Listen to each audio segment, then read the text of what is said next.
Éfeso. A gente ficou o mês inteiro nas 7 cartas da Ásia Menor, então a gente está aí com a memória ainda fresca sobre a Ásia Menor e aquela região e a importância da cidade de Éfeso para esse contexto. Então, olha só, para relembrar, a Ásia Menor, aquela região ali, nós temos aqui o Egito, como eu sempre desenho ali, né, o delta do Nilo, Península do Sinai, sobe ali a Palestina, e a partir da Antioquia lá em cima, tem Tarso, e depois já emenda lá na Ásia Menor. Então, Éfeso é a cidade da ponta da Ásia Menor, é onde tinha o porto, e todos os produtos, tudo aquilo que saía da Ásia para ir para Roma ou para a Grécia, passava pelo porto de Éfeso. O porto de Éfeso era a última ponta da linha comercial para que dali saíssem mercadorias e toda sorte de produtos e pessoas para irem para ou qualquer lugar da Grécia ou para Roma. Então, para Roma no sentido do império, né? Que às vezes eu falo, tem gente que pastor, mas Roma não tem porto em Roma, né? A cidade de Roma não é uma cidade portuária, cidade de Roma não tem o porto. É porque quando eu falo Roma, eu não estou falando da cidade de Roma, eu estou falando do Império Romano, né? da sede do Império, que ficava lá onde hoje a gente chama de Itália, onde tem uma cidade chamada Roma, mas antes tudo aquilo lá era Roma, e tudo, no primeiro século, no Novo Testamento, tudo é Roma, tudo pertence ao Império Romano. Deixa eu dar uma mexida aqui para ver se desfocou, agora focou. Então, está vendo ali, ó, Corinto está no meio do caminho, o canal ali passava por Corinto para cortar caminho, para não ter que descer e passar lá por baixo. Então, de Éfeso já cortava reto e passava lá por Corinto, está vendo? Já bate lá direto. Então, Éfeso é essa cidade aí, ó. Então, dando uma ampliada para a gente perceber como é Éfeso em relação a uma porção maior de terra. Então, aqui embaixo nós temos a África, ali o Oriente Médio, está vendo lá a Ásia Menor, onde hoje é Turquia. Então, hoje aquilo tudo lá é um país da Turquia, mas naquele tempo era a Ásia Menor, e ali nós temos a Europa. Então, a Ásia Menor, ela é meio que um território de ligação entre o Oriente, principalmente ali o Oriente Médio, com a Europa. Então, a Ásia Menor é aquela faixa de terra que vai ligar o Oriente Médio à Europa, sem precisar passar pela água. Então, se você quer sair da África, se você quer sair aqui do Oriente Médio e ir para a Europa, ou você iria pela água, navegando, ou lá pela Ásia Menor também você consegue chegar lá na Europa. E Éfeso está exatamente ali no meio do caminho. Tinha um porto muito grande, tinha um acesso grande ao mar para ir para os lugares ocidentais, ou se você estivesse indo por terra, também passa na Ásia Menor, e a cidade de referência era Éfeso. Então, isso daí é para a gente perceber a localização estratégica da cidade. Essa cidade não cresceu, não ficou tão importante do nada, à toa. É por conta da localização dela. Ela ficava num lugar muito estratégico, um lugar de passagem, onde tinha uma rota muito grande de pessoas passando sempre ali. Então, onde tem muita gente circulando, acaba tendo muitas oportunidades, acaba tendo mais dinheiro, mais trabalho, mais oferta em todas as áreas. Então, Então, olhando aí a terceira viagem missionária de Paulo, note aí que ele passa lá em Éfeso. Então ele sai de Antioquia, da Síria. Todas as viagens ele saía de Antioquia, era a igreja de Paulo, a igreja que enviou a primeira viagem, Barnabé e Saulo, né? Ali no capítulo 13 de Atos, eles saem de Antioquia da Síria.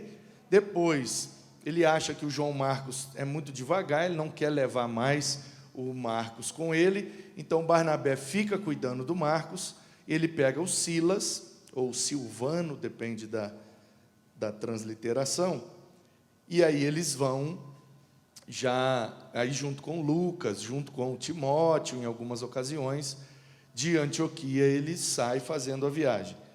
Então, ele faz a viagem por terra, percebe aí, ó, que ele está indo, passando pela Ásia Menor, subindo já lá para Macedônia, e desce lá por Corinto, e depois faz o caminho de volta, passando lá por Troade. Então, Troade é também estratégico, quando ele sobe, ele passa por Troade, ele dá a volta, vem para Troade de novo, e aí segue um caminho diferente para passar lá embaixo, na ilha de Rhodes. Então, está ali, Éfeso, ó, nos tempos do Império Romano. Então, dá para ter aí uma noção, ó, na extensão do Império Romano. Tudo isso que está dentro dessa linhazinha roxa, tudo que está dentro da linha roxa ali, foi a extensão do Império Romano no primeiro século. Tudo aquilo ali pertence a Roma, e você percebe que Éfeso está numa localização também muito boa, muito estratégica. Então, o tema da carta seria a igreja, o corpo de Cristo. A epístola aos Efésios não foi escrita em resposta a alguma circunstância específica ou controvérsia, conforme se verificou no caso da maioria das epístolas paulinas. Ela tem uma qualidade quase meditativa. Então, a carta de Éfeso, ela já se diferencia das outras cartas por conta desse detalhe. As outras cartas, Paulo escreveu por causa de alguma circunstância. Estava tendo briga na igreja, estava tendo problema, o pessoal de Éfeso estava dificultando a vida do Timóteo, e o pessoal de Corinto brigava muito, e o pessoal de Tessalônica parou de trabalhar, porque já que Jesus vai voltar, então não precisa fazer mais nada. Então, cada carta que Paulo escreve, ele é motivado por uma circunstância. Paulo, está acontecendo determinada circunstância lá, e o povo está precisando de orientação. Então, baseado naquela dificuldade, Paulo escrevia. A carta aos Efésios, a gente não encontra essa característica, a gente não vê Paulo exortando aquela igreja em assuntos específicos. Isso revela que não houve uma motivação de exortação. Paulo queria realmente escrever para aqueles irmãos, porque eles eram uma igreja importante, numa cidade importante, uma cidade estratégica, portanto, uma igreja estratégica, e era uma igreja que tinha uma relação muito afetuosa, muito carinhosa, muito próxima com o apóstolo Paulo. Por isso, então, ele escreve para aqueles irmãos, mesmo não tendo, entre aspas, nenhum problema para resolver. É óbvio que quando tem gente junto, tem problema, né? Nós não estamos dizendo que a igreja de Éfeso não tinha nenhum problema. O que a gente está dizendo é que não há nenhum problema numa dimensão que motive Paulo a escrever por causa daquele problema. Então, Paulo, claro, conhece que como igreja a gente tem as nossas dificuldades, mas não tem uma situação tão específica, assim, um problema que motivou Paulo para escrever. Então, no tema compartilhado com a igreja aos Colossenses, Cristo, o cabeça da igreja, que é o seu corpo.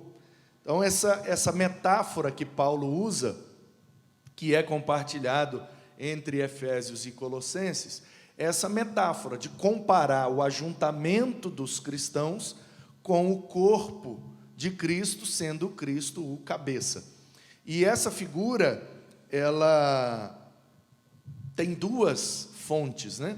A primeira, a fonte é a criatividade de Paulo, que é mestre nessa coisa de fazer metáforas, de fazer comparações. Então, Paulo ilustra essa verdade. Qual é a verdade que Paulo quer passar? Jesus é o dono da igreja. A gente só faz o que Jesus manda. Então, para ilustrar essa verdade, ele faz essa comparação. Cristo sendo o cabeça, os seus discípulos são o corpo de Cristo. Mas não é, corpo no sentido de ajuntamento, como a gente fala, o corpo de bombeiros, certo? Então, ele usa essa metáfora e essa palavra tem esse duplo sentido. É corpo no sentido de ajuntamento e corpo no sentido de que, se você cortar a cabeça do corpo, o corpo perde a direção, perde a orientação. Então, quem comanda o corpo é a cabeça.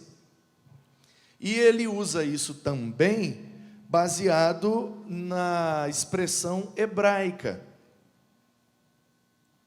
Porque você sabe que Paulo era judeu, Paulo estudou com Gamaliel, Paulo conhecia o Antigo Testamento inteiro, Paulo sabia de cor a lei, os profetas, os escritos, ele era do Sinédrio, ele foi importante no judaísmo.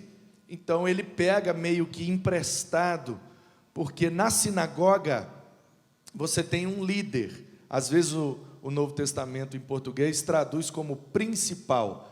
Já viu? E aí de repente chegou o fulano principal da sinagoga.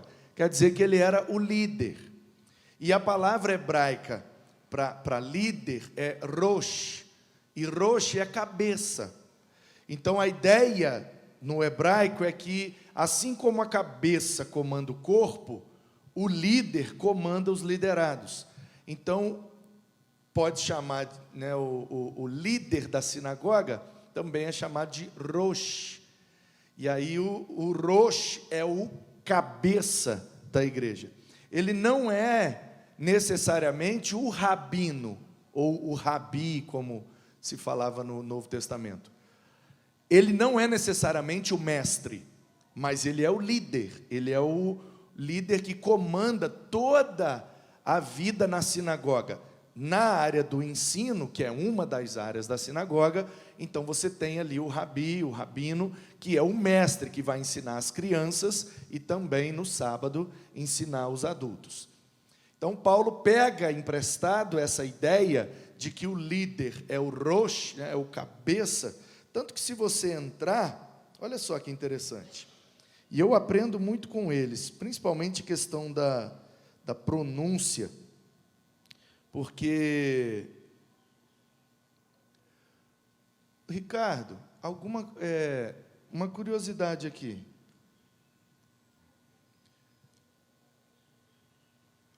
Você mexeu aqui no meu tablet, alguém? Porque como que conectou sem apertar os negócios? Que agora já está assim, no automático? Nossa, mas você está muito bom, hein, velho? Caramba, agora eu vi, hein? Nem apertei nada aqui e já estava conectado, eu nem me toquei, verdade. Mas deixa eu mostrar um negócio para você. Olha só, tem um roxo que eu gosto muito. Já ouviu essa expressão? Olha lá, ó, Rosh Hashanah. Sabe o que é isso? Rosh Hashanah? Já ouviu falar, não? Não, gente?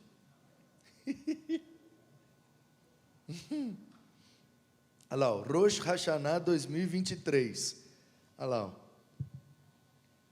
que é Rosh Hashanah? Olha lá, ó. O ano novo. Rosh, cabeça.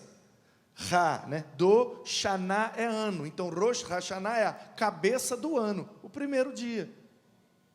Entendeu? Então, quando você vai falar assim, o principal, o princípio, o início, o líder, o que vem primeiro, a expressão hebraica é sempre Rosh. E aí tem aqui, ó, olha lá, o Rosh, ó. O rabino ali falando do que é o Rosh, mas o que eu queria mostrar mesmo não é o Hashanah, não. É o...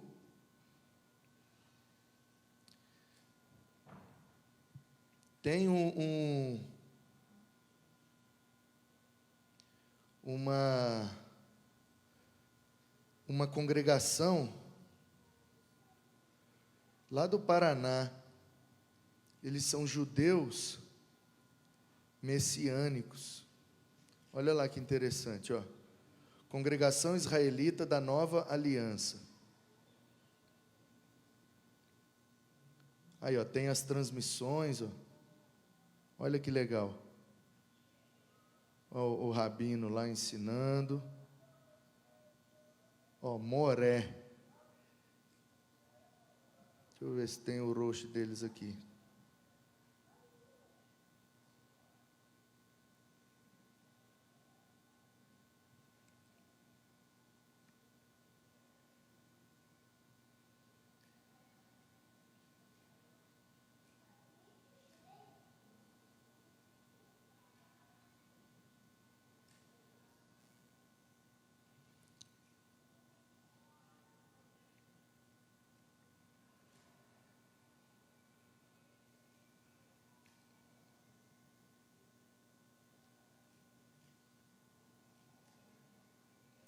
Rapaz, só aparece o Hashanah. É porque foi esses dias, né? O Rosh Hashanah tem pouco tempo. Então, quando eu estou pesquisando aqui, está aparecendo só isso. Porque eu esqueci o nome do cara.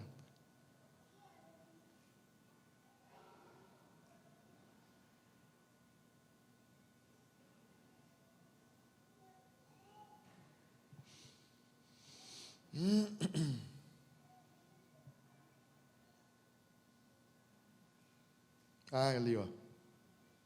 Ó. Olha lá que interessante. Está vendo lá? Ó? Parashá Bamidbar.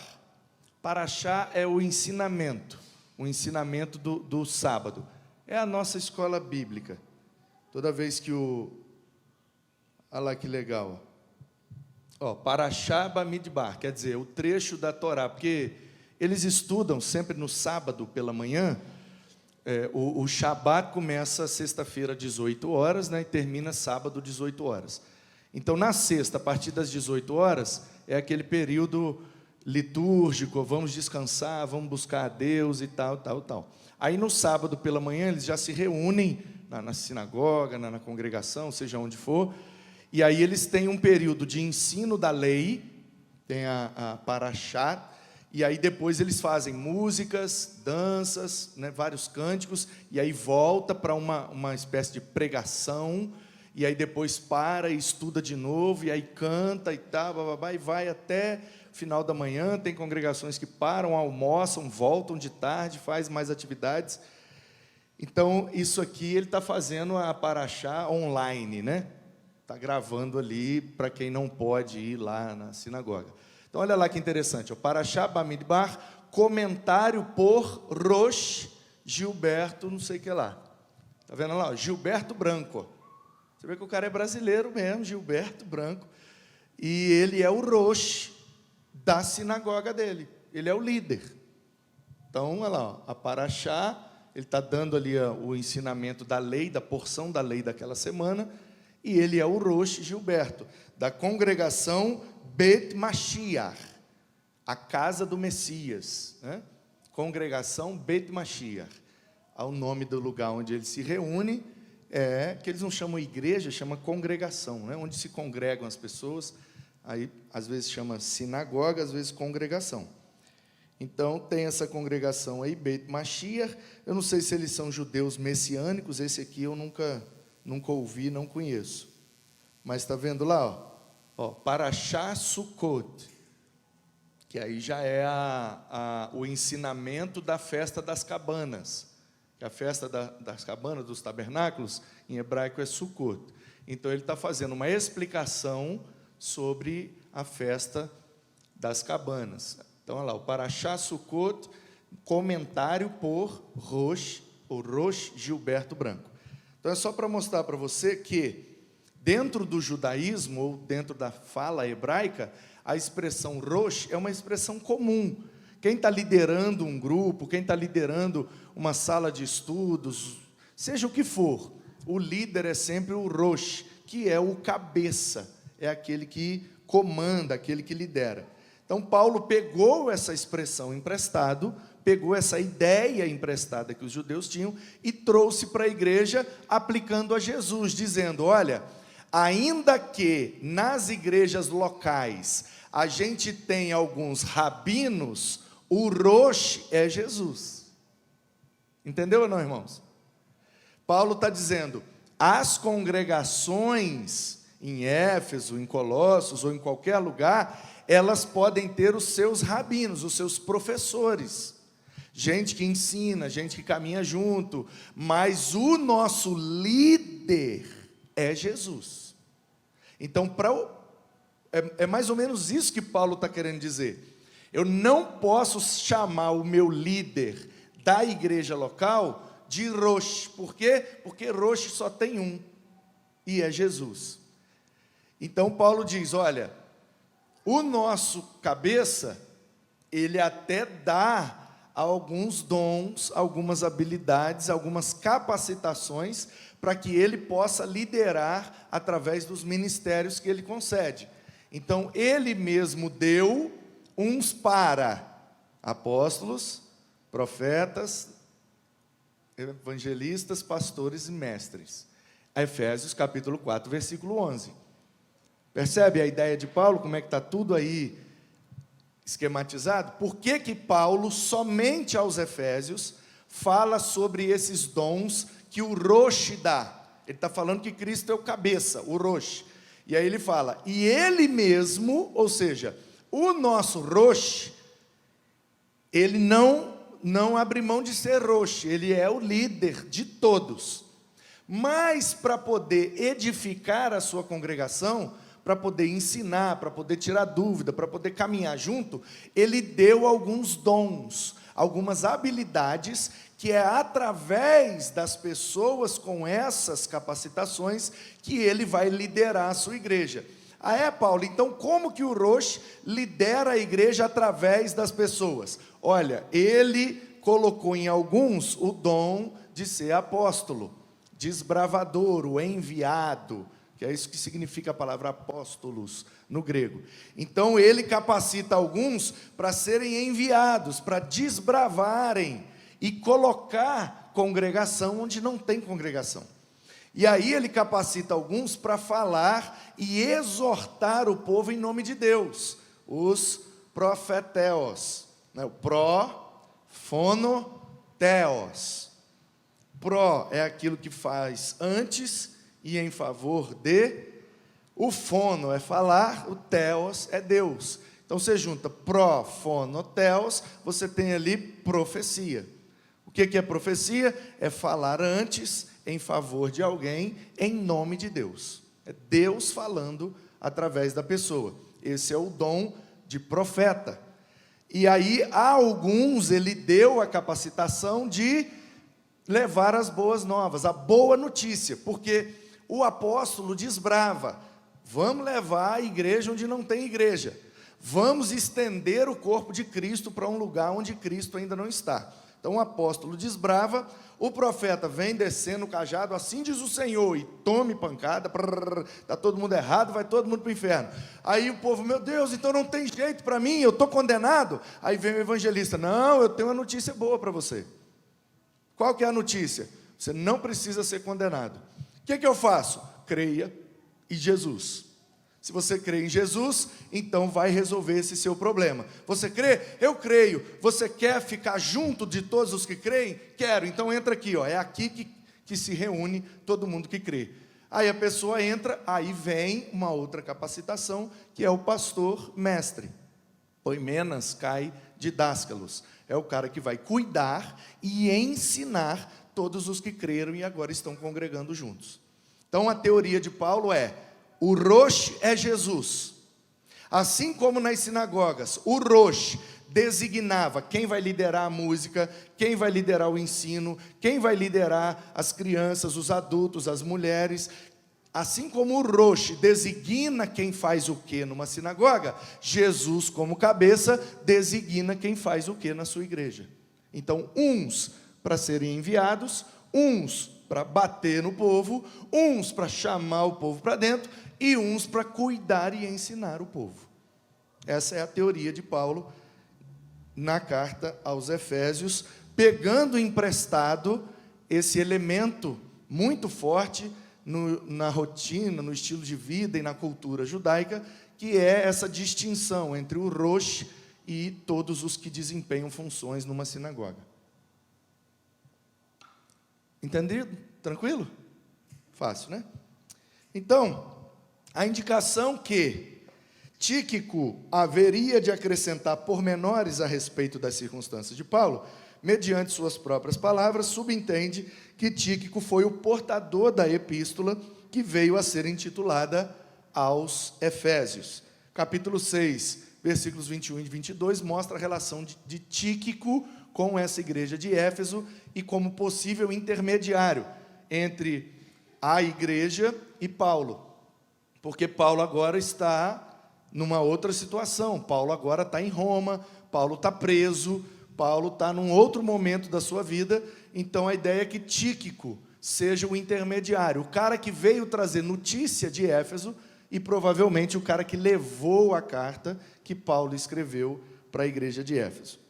Como ele diz, né? Eu sou prisioneiro do Senhor. Isso indica tanto que ele se achava preso, como prisioneiro literal, estava lá em Roma preso, como o fato de que ele tinha consciência do propósito do Senhor ali na sua prisão. Então, quando Paulo diz, eu sou prisioneiro do Senhor, ele está fazendo, sabe, está falando isso em duplo sentido. Eu sou prisioneiro, porque eu estou preso mesmo, estou aqui nesse lugar preso, não posso sair, tem uns guardas romanos vigiando ali na entrada, eu não posso sair daqui, mas eu estou preso no sentido de que eu não posso parar de fazer a obra de Deus. Mesmo estando preso literalmente, ele continua preso espiritualmente, ministerialmente. É como se ele dissesse, a minha prisão física não me impede de estar preso à minha prisão espiritual. Eu estou preso a Cristo, estou preso ao que Cristo me mandou fazer, e disso eu não posso me libertar. Eu sou um prisioneiro do Senhor. Entendeu? Então é esse duplo sentido.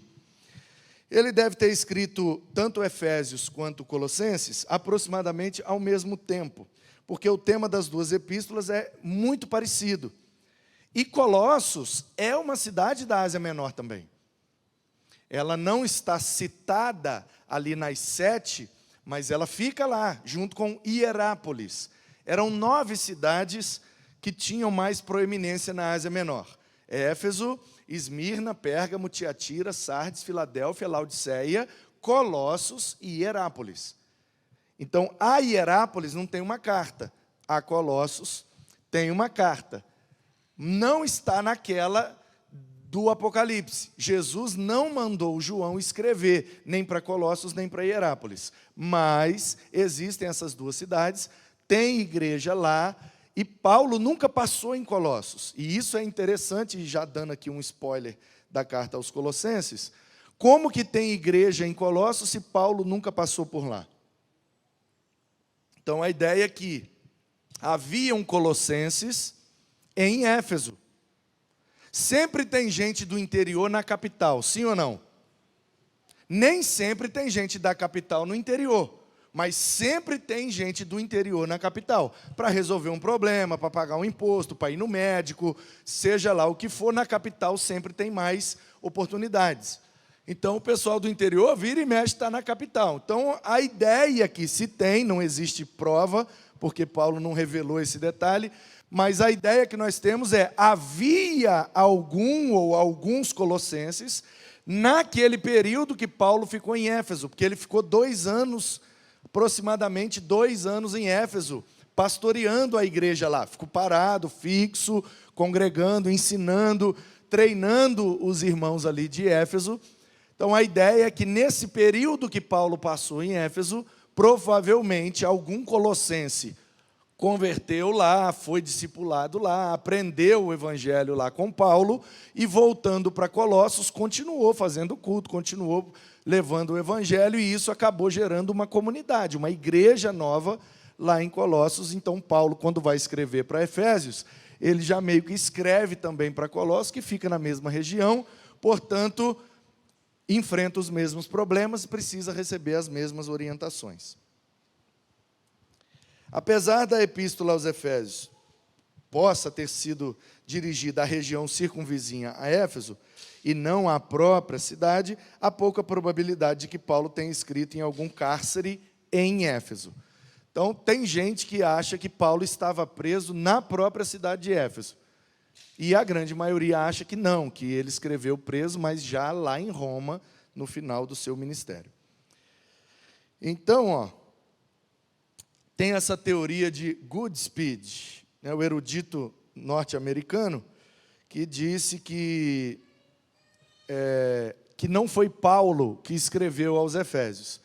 Por conta do conteúdo ser muito light, tem gente que estranha, fala, quando Paulo vai escrever as outras cartas, ele senta o bambu sem dó.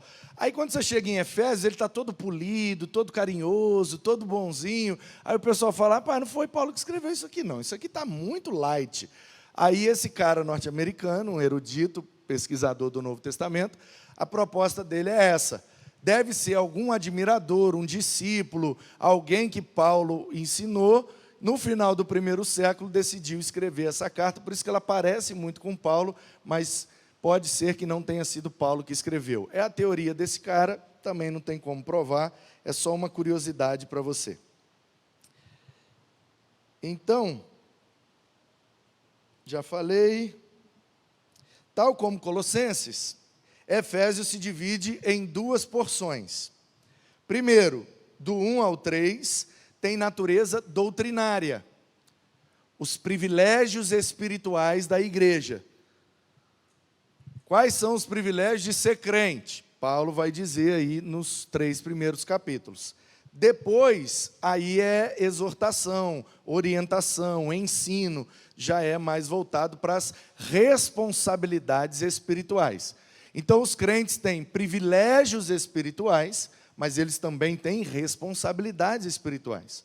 Não é só receber, tem que servir também.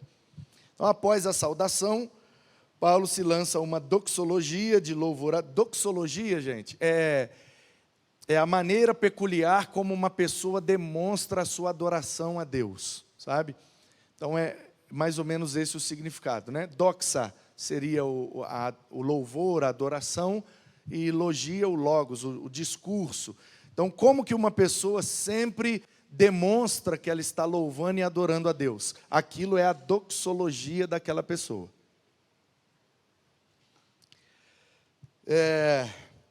Por causa das nossas bênçãos espirituais em Cristo, nas regiões celestiais. Então, essas regiões celestiais aí, é a maneira como Paulo está chamando o Kairos.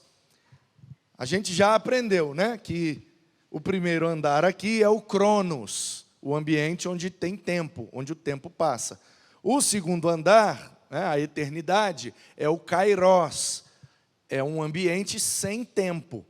Não é que tem um tempo sem fim que não acaba, não. Não tem tempo, a ausência de tempo, tá bom?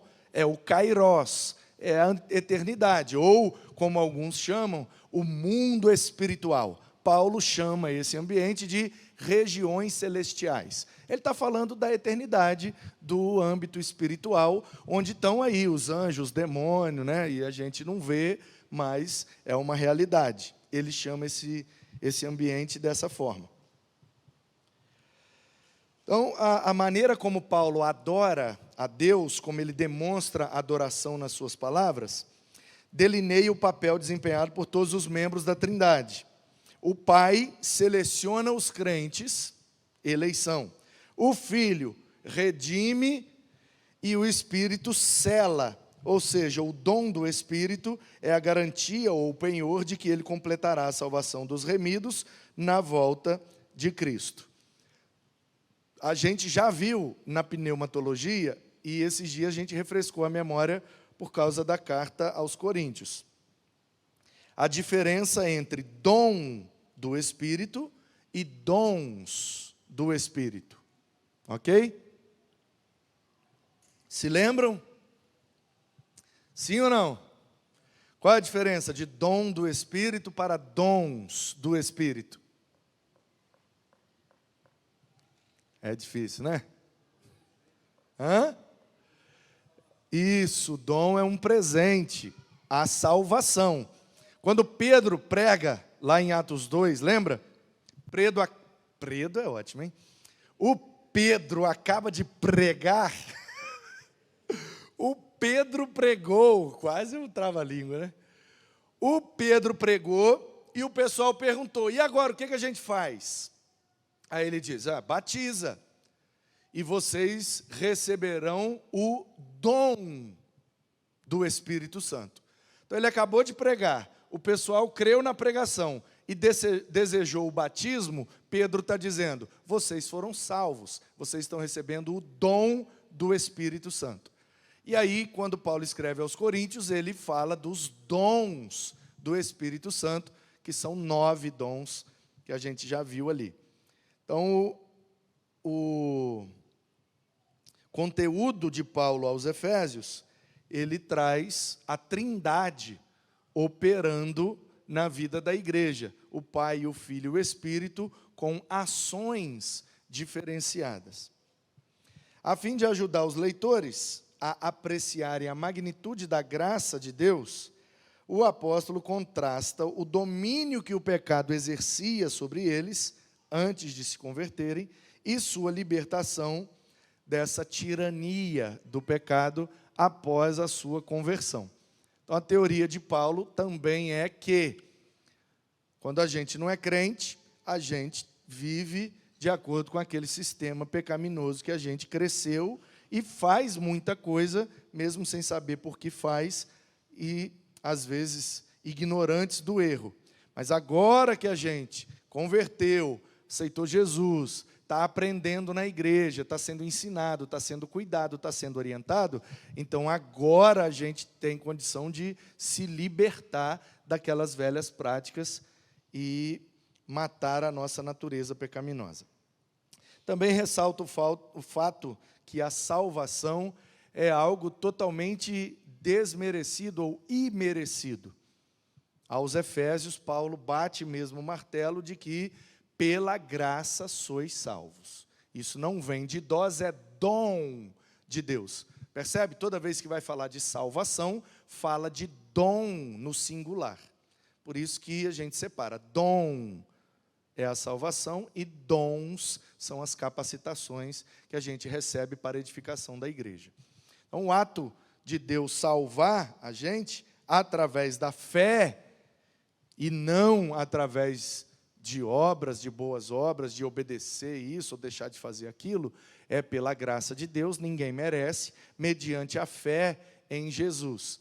Então, as obras são consequências da salvação e não o meio pelo qual nós somos salvos. Como eu já disse naquela carta aos Gálatas, pergunta até boa que o Joel fez, nós não somos salvos pelas obras, mas somos salvos para obras. Então, o salvo acaba evidenciando a sua salvação através de boas ações que ele faz na sua vida.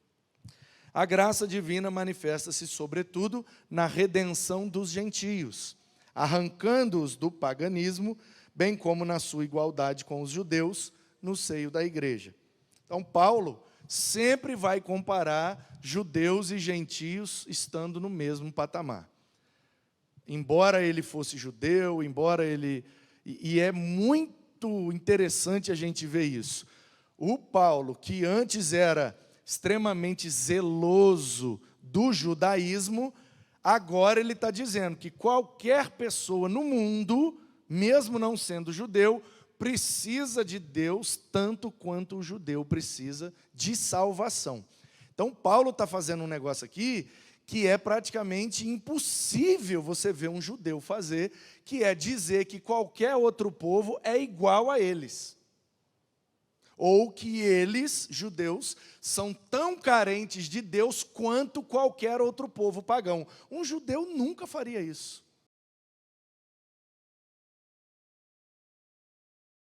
O judeu foi criado desde lá de trás, quando eles interpretaram e se equivocaram na compreensão da promessa de Deus, quando Deus chamou Abraão e falou: eu vou abençoar você, a primeira linha da promessa. Vou fazer de você uma grande nação, onde você pisar, meu negócio é com você e com seus descendentes. Mas através de vocês, aí vem a segunda linha da promessa, eu vou abençoar todas as famílias da terra. O que é que eles fizeram? Pegaram só a primeira linha da promessa, seguraram, Deus vai abençoar a gente, e esqueceram a segunda parte, que através da gente Ele vai abençoar todas as famílias da terra. Então o judeu confundiu eleição, o judeu é o povo eleito. Eleito para quê? Todo mundo que é eleito para executar um serviço. Não é eleito para não fazer nada. Vou te eleger para não fazer nada. Então não elege. Não precisa de eleição para não fazer nada, eu fico quieto, sem eleição e sem fazer nada. Então, se eu estou te elegendo, é para um serviço, é para fazer alguma coisa. Então, o povo descendente de Abraão é o povo eleito, mas eles entenderam que era o povo predileto. Confundiram eleição com predileção. Ao invés de dizer, nós somos eleitos por Deus, para levar Deus para todo mundo, eles disseram, nós somos eleitos, então nós somos os prediletos de Deus. Deus só gosta da gente e o resto que se lasque.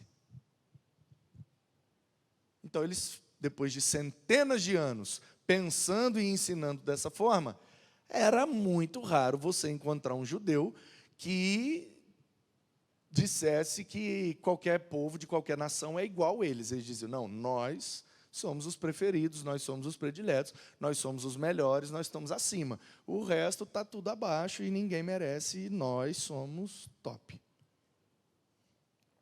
E é muito triste a gente constatar isso. Primeiro, eu particularmente fico muito triste, primeiro porque eles perderam a grande oportunidade, né, de que através deles todos os povos conhecessem a Deus. Perderam a oportunidade, porque seguraram a bênção para si.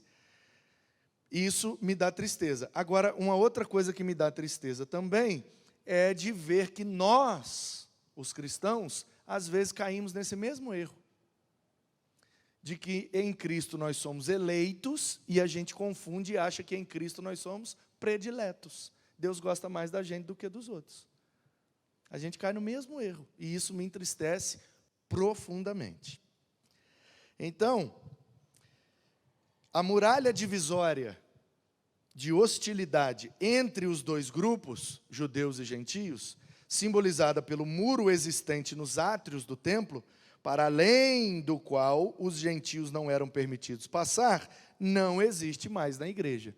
Então, Paulo recorre àquela figura, sabe como lá no templo tem aquela divisão, pátio dos gentios, e daqui para cá o pátio dos homens, o pátio dos judeus. Paulo está dizendo, na igreja não tem mais pátio, a igreja agora é tudo igual, é judeu, é gentio, é escravo, é livre, é branco, é preto, é pobre, é rico, é funcionário ou patrão, na igreja é todo mundo igual, porque Cristo é tudo em todos.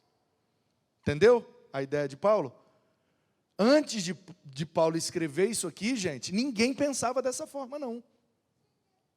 Por que Paulo tem que escrever isso daqui? Aí é aquele exercício que a gente faz. Já ensinei para vocês, vou ensinar de novo, talvez alguém não pegou. Rapaz, a gente tem muita gente online aí, hein? Só no chat aqui tem 46, deve ter o quê? Uns 50 cabeças aí assistindo, que bênção. Se tiver pergunta, manda aí, gente. A Creuzinha colocou aqui, ó, que a divisa do Probac era, fomos criados para as boas obras. Efésios 2:8. Boa, Creuzinha.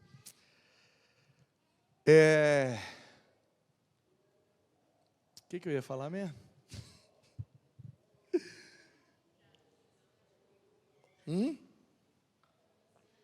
Quê? A muralha de... que eu já ensinei e vou ensinar de novo, né? Mas era o que mesmo que eu já ensinei? É o que eu estava falando? Me ajuda aí, gente. Fui ver aqui se tem alguma pergunta, viajei e não voltei mais. Eu estava falando sobre a diferença, né? Não tem mais muro, todo mundo é igual, não tem mais judeu nem gentio.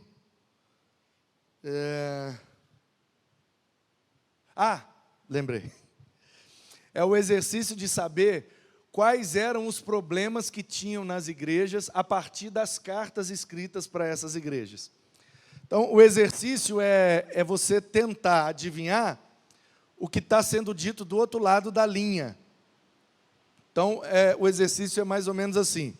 A gente sai daqui agora e chega ali e tem alguém aqui na frente, na praça, no ponto de ônibus e tal, e está no telefone. Aí a gente sai e escuta uma pessoa dizendo assim, ó, que hora que vai? Meio-dia? Beleza, meio-dia, vou chegar. Já tem carvão? Tá bom. Eu levo a linguiça então. Tá bom, linguiça, mais o quê? Então, beleza, se já tem o carvão, já tem tudo aí, eu vou levar a linguiça então que está faltando, meio-dia eu estou aí, valeu, tchau. O que é que vai acontecer meio-dia? A gente ouviu a palavra churrasco? Como é que a gente sabe que é um churrasco? Então, o exercício é esse. Eu não sei o que estava acontecendo em Éfeso. Eu sei o que é que Paulo está falando para Éfeso. Mas eu não preciso ouvir Éfeso. Ouvindo atentamente Paulo, pelos elementos que ele está colocando na conversa, eu já posso deduzir o que é que está acontecendo lá em Éfeso. Então, se Paulo está dizendo, não tem diferença de judeu e gentio, de escravo, de livre, de patrão ou de empregado, é muito provável que, sendo Éfeso uma cidade grande, uma cidade rica, uma cidade de muita gente, uma igreja que cresceu muito, qual era o problema que acontecia lá em Éfeso? A acepção de pessoas na igreja. Os mais ricos queriam ter os melhores lugares, queria comer o pão primeiro, queria ter acesso antes dos outros, e os judeus se achavam melhores do que os gentios, porque vocês estão conhecendo a Deus agora, mas eu já conheço Deus de muito tempo, porque meu pai conheceu Deus, porque meu avô conheceu Deus, porque meu bisavô, meu tataravô, porque lá atrás está o Abraão. Eu sou descendente de Abraão, você não é, então eu sou melhor do que você. Então, se eu quiser falar, você fica quieto que a prioridade é minha. Já viu isso acontecer na igreja? Entendeu? Lá em Éfeso, é provável que acontecia. E Paulo está dizendo, não pode acontecer, está errado, a igreja todo mundo é igual. Então, apesar de tão grandioso o plano de salvação, Paulo e seus leitores estavam enfrentando a desagradável realidade das perseguições presentes. Por que é que Paulo fala das bênçãos de ser crente e também fala das responsabilidades de ser crente? Porque havia muita perseguição naquele tempo. A gente está falando aí do ano entre 55 e 65 depois de Cristo. O ápice da perseguição, a gente está falando do tempo de Nero.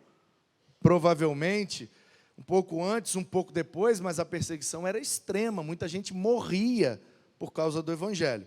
Então, Paulo está trazendo essa realidade, estimulando os irmãos a ficarem firmes. As exortações práticas começam com um apelo em prol da unidade externa crescente, alicerçada sobre a unidade espiritual já existente na igreja. No entanto, essa unidade inclui certa diversidade de funções que visam o crescimento do corpo, a igreja. Então, a teoria de Paulo é, pessoalmente, ninguém é melhor, todo mundo é igual. Mas, com relação ao dom, com relação à habilidade, à capacitação que recebeu de Deus, aí nós somos diferentes. Então, perante Deus, como pecadores, somos todos iguais. Mas, Paulo, como que a gente é todo mundo igual se tem gente que entende melhor a Bíblia, que ensina a Bíblia, e eu não consigo entender nem ensinar a Bíblia? Tem gente que consegue falar e eu tenho muita vergonha de falar. Tem gente que ora bonito e eu oro feio. Sabe, as pessoas começam a se diferenciar nesse sentido. Se todo mundo é igual, por que que nem todo mundo é igual? Percebe? Essa é a questão, que é verdade. Perante Deus todo mundo é igual, mas na prática, na vida da igreja, não é todo mundo igual, pastor, porque tem gente que parece que é melhor do que os outros. Aí Paulo diz, não é que é melhor do que os outros, é que recebeu uma habilidade do Espírito diferente do outro. Então a gente não tem diferença pessoal, diferença de valor, diferença de importância, a gente tem diferença no ministério. Tem gente que faz algumas coisas, tem gente que faz outras coisas, mas perante Deus, se você está exercendo o seu chamado, o seu ministério, o dom que Deus colocou em você, então somos todos iguais exercendo os dons, embora sejamos diferentes na prática, em valor perante Deus somos todos iguais, entendeu? Paulo está dizendo, tem gente que vai subir lá e vai pregar, tem gente que nunca vai subir e vai pregar, perante Deus os dois são iguais. Mas para a edificação da igreja, eles são diferentes. Porque aquele que não tem coragem de subir aqui, pode dar um abraço, uma palavra e fazer uma oração por uma pessoa que ninguém vai ver, mas foi tão importante quanto subir aqui e pregar. Entendeu ou não? Por isso que tem 3 listas de dons no Novo Testamento. Tem Romanos 12, tem Efésios 4 e tem 1 Coríntios 12.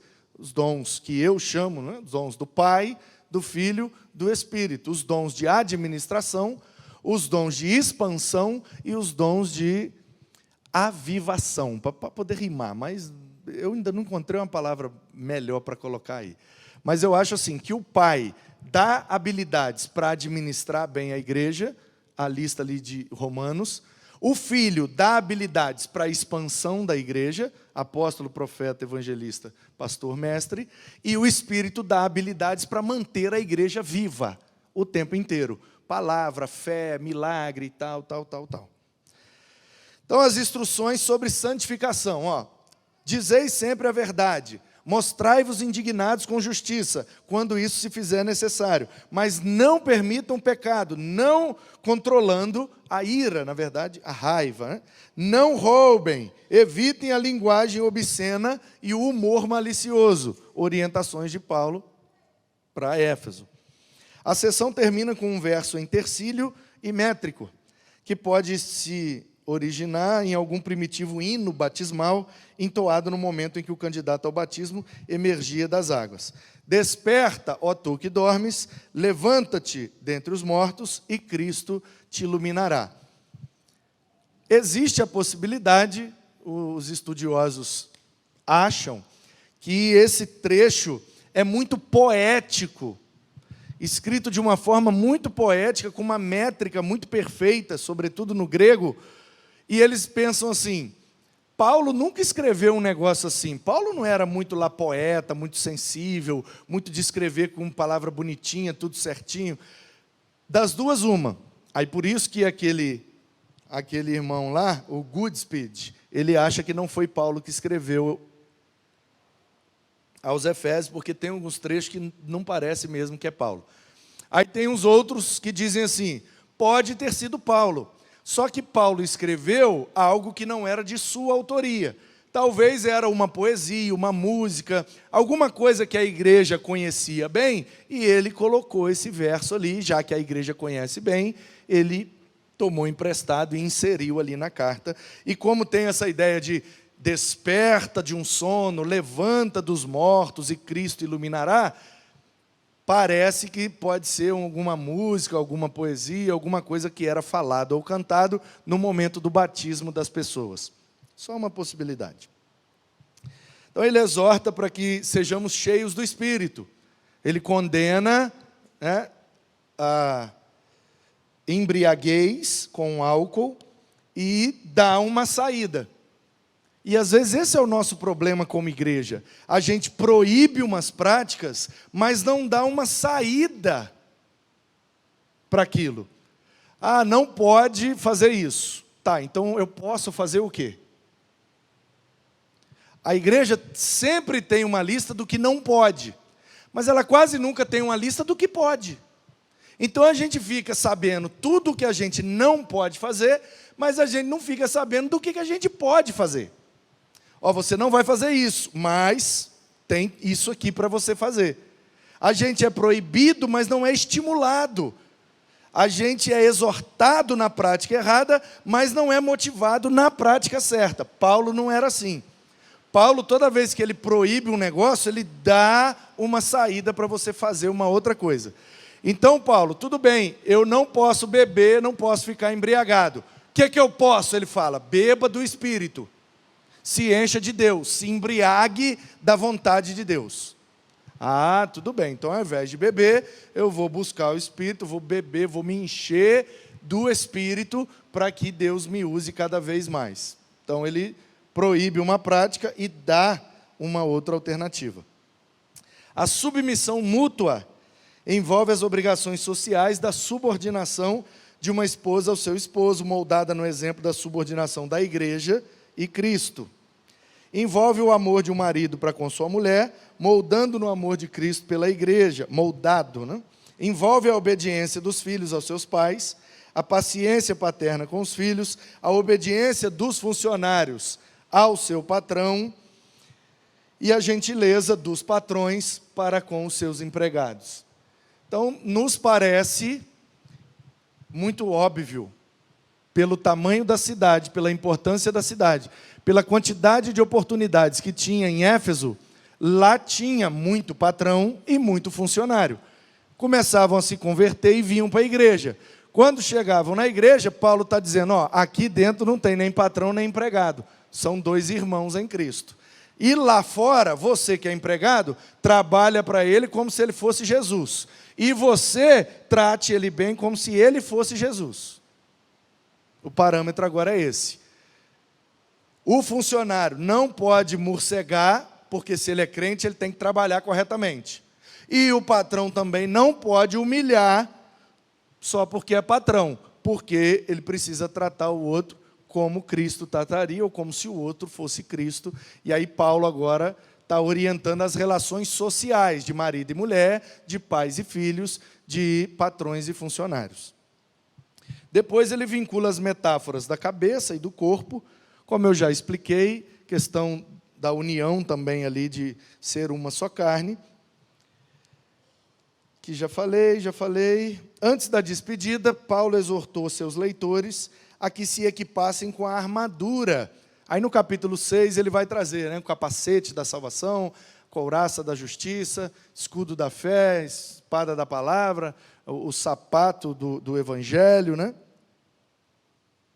Então Paulo está pegando a figura de um soldado, lembra que ele estava preso? Então ele está preso, ele está vendo um soldado romano o tempo inteiro, vigiando ele estar preso. E ele percebe que os soldados usam sempre alguns objetos, eles estão sempre com capacete, com a couraça, com escudo, com espada, com um negócio para proteger o pé. Então ele, olhando para um guarda romano, ele pega os utensílios daquele guarda e começa a fazer aplicações espirituais. Então, o que é que protege a nossa mente? A salvação. O que é que protege o nosso coração? A justiça. O que é que protege o nosso caminhar? O evangelho. O que é que protege a nossa integridade? A fé. E como que a gente pode atacar? Com a palavra. Entendeu? O que é que Paulo está dizendo? Nossa luta não é contra sangue nem carne, nós não vamos pegar em arma para matar ninguém, nós não vamos dar soco em ninguém, nós não vamos brigar com ninguém, nós vamos nos defender usando as armas espirituais, a salvação, a justiça, o evangelho, a fé e a palavra. Ok? Olha lá o soldado, ó. Isso é uma imagem de um soldado romano naquele tempo, preparado ali para a guerra. Então, Paulo pega os objetos ali e faz essa aplicação espiritual. Então, o esboço de Éfeso ficaria assim: privilégios e responsabilidades espirituais da igreja, onde ele introduz com uma saudação. Aí ele apresenta todos os privilégios: louvor pelas bênçãos, ação de graças e oração, regeneração dos pecadores, reconciliação dos gentios e dos judeus, privilégio por proclamar o evangelho e oração pedindo estabilidade através da compreensão, e aí encerra com uma palavra de adoração a Deus. Aí vem o segundo ponto da carta, responsabilidades espirituais, a manutenção da unidade. Se não tiver unidade, não vai ter produtividade espiritual. A conduta moral do crente é importante, se encher do Espírito, se submeter nas relações sociais. Então, a gente precisa aprender a se submeter uns aos outros. A gente não lê atentamente e a gente acha, Paulo era machista, porque a mulher se submete. Não. Antes de falar que a mulher submete, ele já falou, todos nos submetemos uns aos outros em amor. Então, todo mundo se submete, não tem esse negócio de um está sempre submisso. Às vezes, o outro também vai estar submisso. Então, às vezes, o empregado está submisso ao patrão, porque ele é patrão. Mas, às vezes, o patrão vai ter uma dúvida, ele vai chamar o funcionário vai esclarecer a dúvida do patrão. Naquele momento, o funcionário submeteu o patrão se submete ao funcionário para receber a orientação, a ajuda, o trabalho que for preciso. Então, Paulo traz essa relação de submissão mútua. Qual é a maneira mais saudável de se viver? Segundo Paulo, é nos submetendo mutuamente. Quando eu sei mais que você, você se submete. Quando você sabe mais que eu me submeto a você. Quando você está liderando, exercendo o seu ministério, eu me submeto a você. Quando eu estou exercendo o meu ministério, você se submete a mim. Simples assim. Simples assim. Tá bom?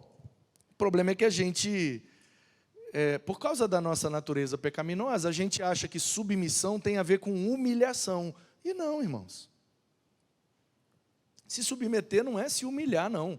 Até porque a palavra, sub é o que está abaixo. Então, submissão é estar debaixo da missão. Então, como é que é a maneira que a gente se submete? A mulher se submete ao homem, tudo que o homem mandar, ela obedece. Não é isso que Paulo está falando?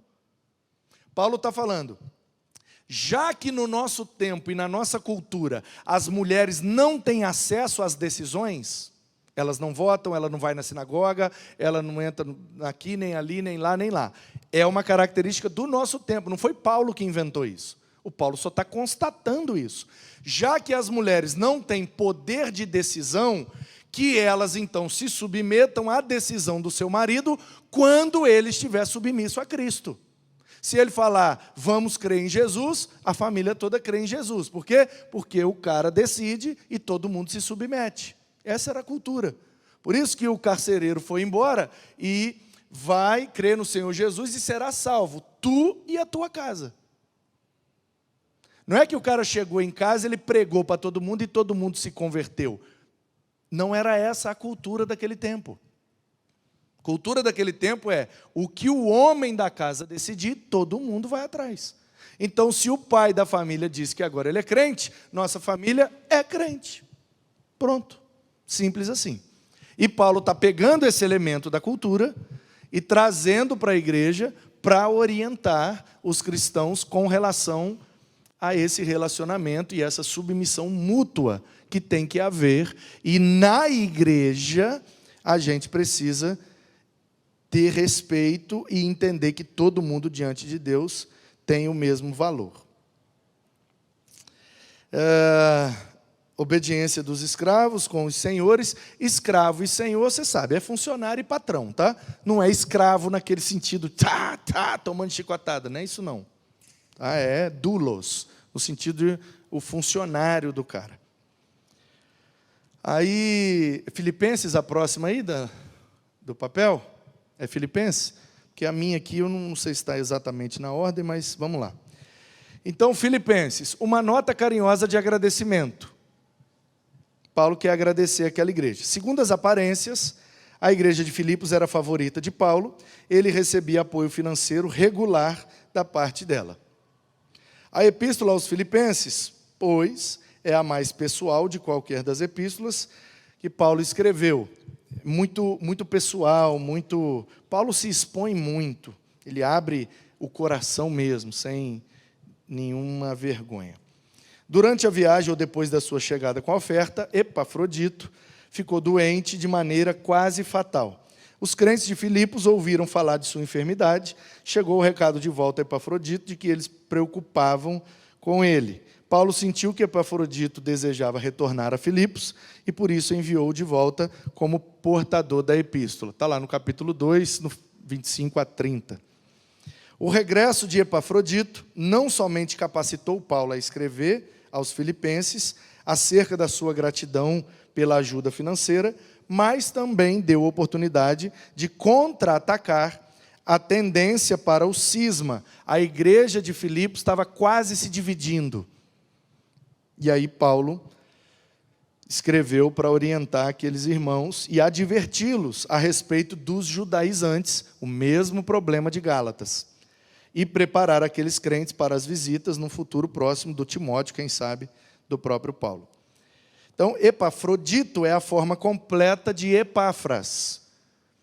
Então, o cara chama Diego, a gente chama ele Digas. Aqui o cara é Epafrodito e chamava de Epáfras. É só um apelido que está diminuindo o nome, porque Epafrodito é muito grande. Mas é o mesmo cara, tá bom? Então, a pergunta é, Cesareia, Éfeso ou Roma? Existe esse debate e essa discussão de que Paulo escreveu a carta aos filipenses preso. Mas a gente sabe que ele teve um período preso na Cesareia, ele teve um período preso em Éfeso, ele teve um período preso em Roma. Então a pergunta é, de qual dessas prisões Paulo escreveu? E aí ele mostra que ele está preso mesmo, a dúvida é só onde que ele estava preso. Então tem uma turma que argumenta para um lado, tem uma turma que argumenta para o outro, etc, etc. Então tem argumentos que favorecem Cesareia, favorece Roma, pois não, Elklin?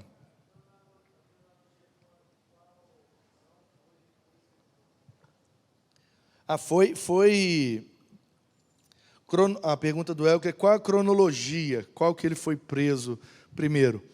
Se eu não me engano, é naquela ordem ali mesmo, é Cesareia, depois é Éfeso, depois é Roma. Se não é Éfeso primeiro, depois é Cesareia e depois é Roma. É por causa ele foi preso e começou a ser julgado, e aí ele foi apelando, lembra? Que ele vai para o Pórcio Festo, ele vai para não sei onde, e ele vai apelando como cidadão romano, então o pessoal fica meio sem saber como fazer. Então ele manda para um lugar, manda para o outro, e ele para de vez preso lá em Roma. Então a dúvida é só essa. Pois não?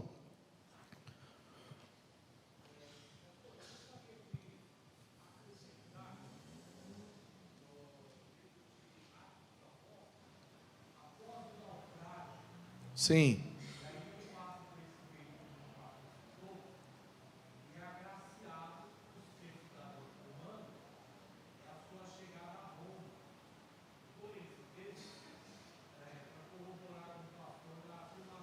Tá bom.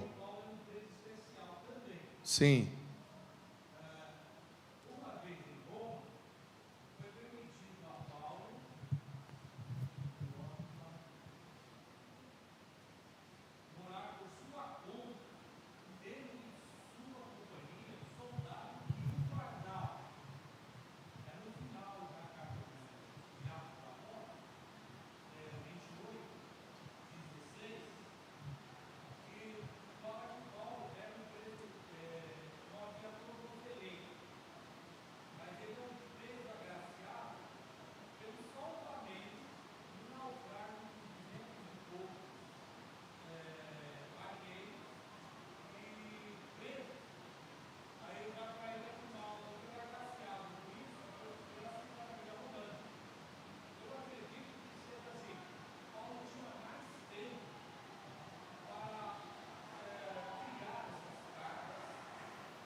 Isso aí. Obrigado. É Paulo, né, o nome do senhor? Também, né? Pastor Paulo.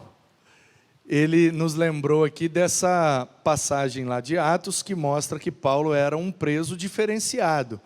Ele usou a expressão sem tornozeleira, né? Então, nos dias de hoje, ele não usaria tornozeleira, demonstrando ali ter um certo benefício. Mas o que dava a Paulo benefício ou diferença dos outros é que ele era cidadão romano. A gente já falou aqui várias vezes, Paulo é cidadão judeu, como Shaul, e ele é cidadão romano, como Paulo. Por isso ele não era Saulo e virou Paulo. Não, ele é Saulo e Paulo. No mundo judeu, ele é Saulo, o nome do primeiro rei de Israel. No mundo gentio, ele é Paulo, diante da cidadania romana, que muito provavelmente foi comprada por ser de Tarso. Paulo tinha uma situação muito bem abastada. Então tem aí argumentos favoráveis, tá, ao aprisionamento em Éfeso e não em Roma. Resultado, eu vou passar aqui, porque, irmãos, para nós, sinceramente, não importa de onde ele escreveu. Importa, primeiro, que ele estava preso. Segundo, ele recebeu notícia e oferta de Filipos, e através do Epáfras ele mandou essa carta. Isso já é suficiente para a gente entender o contexto e o porquê que Paulo diz o que diz ali. Então, segundo 1,19 em diante, toda vez que vocês verem esse SS ali, ó, Filipenses 1,19 SS. Toda vez que você vê um SS depois de um versículo bíblico, quer dizer subsequentes, quer dizer daquele versículo para baixo, tá bom? Paulo correu perigo durante o julgamento. A gente viu isso, como o pastor nos lembrou ali, toda essa saga de Paulo está registrada lá em Atos. O movimento que ele fez, vai para cá, vai para lá, prende, solta, vai, até chegar em Roma. Então, a antiga tradição constante no prólogo marcionita, por igual maneira, atribui essa epístola a Roma. Prólogo marcionita é o quê? Existe um cara chamado Marcion de Sinop, uma cidade chamada Sinop, e tem uma Sinop lá no Mato Grosso, não tem? Acho que é em homenagem à cidade do Marcion. E o Marcion foi um dos caras que motivou o cânon do Novo Testamento. E olha que interessante como é que Deus usa as coisas. A ideia do Marcion era completamente errada. Ele achava que o Deus do Antigo Testamento era um e o Deus do Novo Testamento era outro. Ele achava que deveríamos abrir mão de todo o Antigo Testamento. Isso é literatura dos judeus, deixa para eles, isso não serve para nós. Vamos ficar só com o Novo Testamento, porque o Deus aqui, nos evangelhos e nas cartas, é um Deus muito mais amoroso, muito mais gracioso do que aquele outro Deus. Então vamos abrir mão disso, vamos ficar só com isso. A motivação era completamente equivocada, mas o resultado foi positivo, porque se a gente tem o Novo Testamento hoje com os evangelhos e essas cartas, é porque o Marcion começou esse movimento. Então olha como é que Deus faz, e olha a lição que a gente aprende aqui. Às vezes a gente começa a fazer algumas coisas até com motivações erradas, mas Deus pega aquilo e reverte para o bem da sua igreja. Louvado seja Deus! Louvado seja Deus! Tá, você está aí. A informalidade dessa nota de gratidão dificulta o esboço. Por quê? A maioria das cartas de Paulo, ele usa uma construção muito lógica. Eu vou falar disso, depois disso, esse assunto, depois esse, pá. Filipenses não tem muito essa coisa muito lógica de tópico, de assunto. Ele vai falando.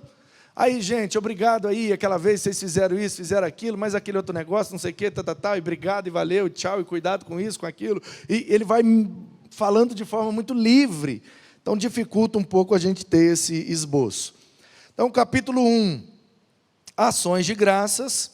Ele está agradecendo, louvando a Deus pela igreja. Capítulo 2, famoso por causa da kenosis. Kenosis é a palavra grega para esvaziamento total, é o que a gente chama de vácuo. Então você tem uma bexiga cheia e você esvazia, até que não sobra nada ali dentro, fica só o vácuo. Então isso aí é o que o grego chama de kenosis. Paulo pega essa palavra do vocabulário grego e coloca aí no capítulo 2 de Filipenses para dizer que esse foi o processo pelo qual Jesus passou para poder virar ser humano. Ele se esvaziou completamente da sua glória para poder vir em carne. Aí está o texto aí, ó, Filipenses 2,7. Alguém quer ler? Alguém se arrisca? Então, ó, ala realton ekenosen, essa é a palavra. A primeira palavra da segunda linha lá, ó, ekenosen. Morfendulo labon homoiad mati antropon genomenos kai schemati reuretes rus antropos. O que Paulo está dizendo aí? Esvaziou-se da sua glória e assumiu forma humana, forma de servo, em figura humana. Tá bom? Antes, a si mesmo se esvaziou, assumiu a forma de servo, tornando-se em semelhança de homens, reconhecido em forma humana, ou em figura humana. O mundo antigo zombava da humildade. A doutrina cristã, porém, exalta a humildade como virtude. O trecho subentende claramente a pré-existência de Cristo antes de sua encarnação. Porém, do que Cristo se esvaziou? De conformidade com a teoria da kenosis, ele se esvaziou de atributos divinos metafísicos, não dos atributos morais. Bom? Como a onipotência, a onisciência, a onipresença. Isso aí Jesus abriu mão, porque agora ele está num corpo encarnado. Se ele está na Judéia, ele não está mais na Galileia, porque ele está preso naquele corpo. Então ele perdeu a onipresença. Sim ou não, gente? Sim, lógico. Então ele abriu mão dos atributos divinos metafísicos. Ele deixou de ser onipresente, deixou de ser onipotente. Aí a pergunta é, uai, pastor, se Jesus não era onipotente, como que ele andou sobre as águas? Como que ele expulsou os demônios? Como ressuscitou aquele menino e o amigo Lázaro? Como? O que é que você responderia?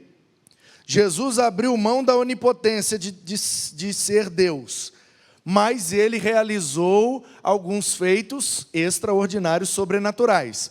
Como que Jesus conseguiu andar sobre as águas se ele não estava onipotente? Como que ressuscitou pessoas sem estar onipotente?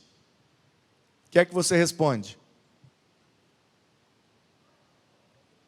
Você está lá na fila do supermercado, usando uma camisa da igreja, alguém te pergunta, ei, você é crente? Você fala, sou.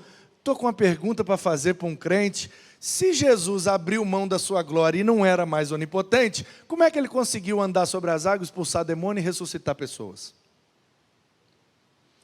O que é que você falaria para essa pessoa na fila do supermercado?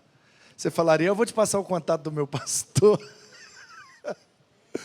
Hein? Oi? O poder não saiu dele. Ele não é mais todo poderoso. Mas ele continua poderoso. Ele continua sendo poderoso, sendo tudo isso, mas não mostrando tudo isso. Isso aí. Sendo, mas não mostrando. Toma aí, seus bestas. Visitante aí, ó, dando aula para vocês. Mas a pergunta é, como é que é seu nome mesmo? Hã? Daniel? Daniel. Filho de crente, com certeza. Ele está frequentando o tempo aí, né? Você que veio naquela quarta-feira que nós conversamos ali? Sim. É isso aí. Então, Daniel, a gente já entendeu, ele tem poder. Porque não expulsa um demônio, não ressuscita ninguém, nem anda sobre água e acalma a tempestade sem poder. Ele não é mais onipotente, ele não tem todo o poder, mas ele tem poder. A pergunta é, qual é a fonte desse poder agora, já que ele abandonou a glória?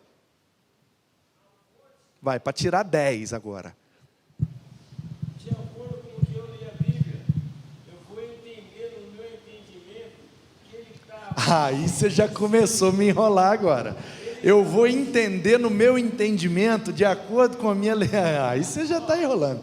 Não, papo reto, manda na cabeça do prego. Ele estava 100% homem e 100% Deus, 100% homem, 100% Deus. União hipostática, isso aí nós sabemos.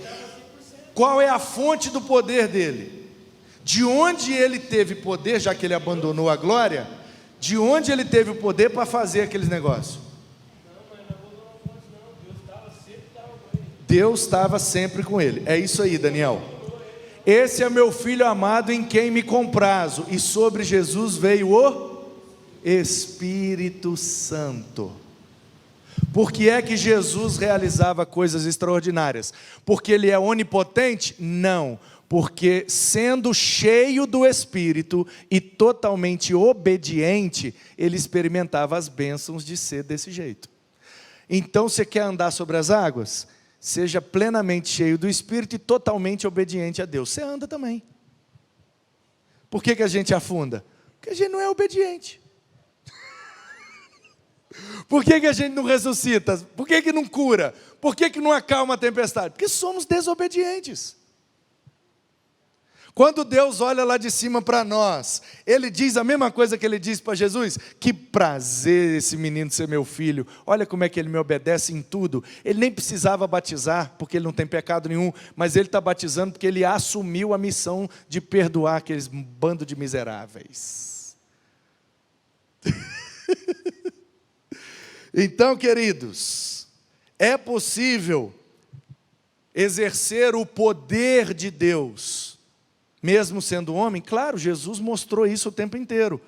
Mas recebereis poder quando vier sobre vós o Espírito Santo. Você tem o Espírito Santo, então você tem a fonte do poder.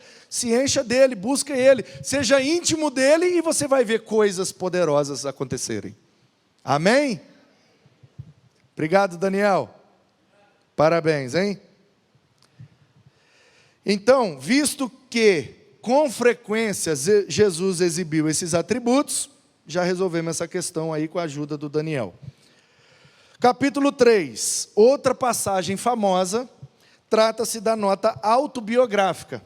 Paulo está falando dele mesmo, que ele era judeu, tudo que ele estudou, tudo que ele viveu, tudo que ele tinha, e que ele considerava aquilo tudo esterco, não vale nada, só para me dar base para pregar melhor o Evangelho, mas não resolve a minha vida não. Aí Paulo intitula de cães, criaturas irracionais, desprezíveis, sendo o próprio termo pelo qual os judeus regularmente se referiam aos gentios. Uma outra designação é maus obreiros, um contra-ataque irônico, que alvejava a crença que eles tinham de que a salvação vem por meio das obras. A verdadeira circuncisão consiste da fé íntima em Cristo, independente de qualquer mérito pessoal.